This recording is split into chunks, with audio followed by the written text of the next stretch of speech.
तुमची स्तुती करणाऱ्या लोकांपेक्षा तुमच्या चुका दाखवणाऱ्या लोकांना आयुष्यात जास्त महत्त्व द्या. कारण स्तुती करणारे हे त्यांच्या फायद्यासाठी तुमची स्तुती करत असतात व चुका दाखवणारे लोक हे तुमच्या फायद्यासाठीच बोलत असतात.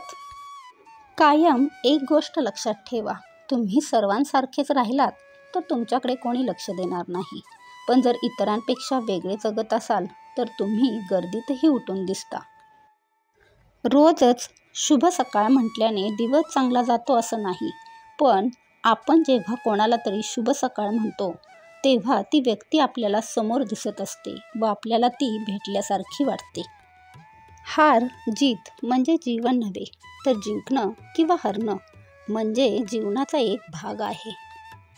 माणूस जेव्हा एकटा पडतो तेव्हा त्याचे डोळे कमी रडतात, पण त्याचे मन मात्र खूप रडत असते.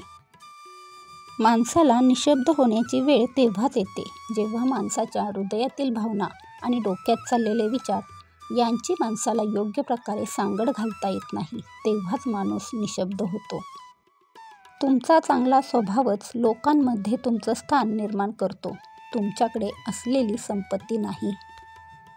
श्रीमंत लोकांकडे पाहून त्यांच्यासारखं जगण्याचा विचार करण्यापेक्षा एखाद्या गरिबाकडे पाहून जगलात तर कदाचित तुम्हाला तुमच्या आयुष्याविषयी कोणत्याच तक्रारी राहणार नाहीत. दिवस हे प्रत्येकाचेच बदलत असतात. फक्त जगताना थोडीशी सहनशक्ती ठेवली तर आजची परिस्थिती उद्या राहत नाही.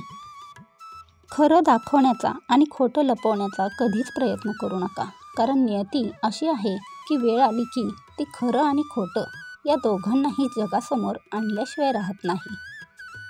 जर चुकीचा पासवर्ड टाकला तर मोबाईलसुद्धा उघडत नाही. मग चुकीच्या कर्माने सुखाचा दरवाजा कसा उघडेल?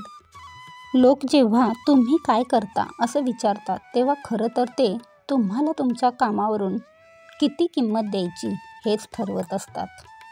मनापासून एकमेकांशी केलेली हितगुज ही मनातील दुःखांचा बराचसा भार कमी करून जातो. स्वतःची वेगळी ओळख जर बनवायची असेल तर एकटं लढायला शिका, कारण जो वेळेला हिंमत दाखवतो त्यालाच या जगात किंमत मिळते. तसं पाहिलं तर नियम हे सोपेच असतात, पण ते नियम अंमलात आणणे मात्र खूपच अवघड असते. पाहता क्षणी नजरेत भरणारी माणसं या जगात खूप असतात, पण हृदयात जागा मिळवणारी माणसं ही मात्र मोजकीच असतात. सुविचार कसे वाटले हे मला कमेंटमध्ये नक्की लिहून सांगा. धन्यवाद.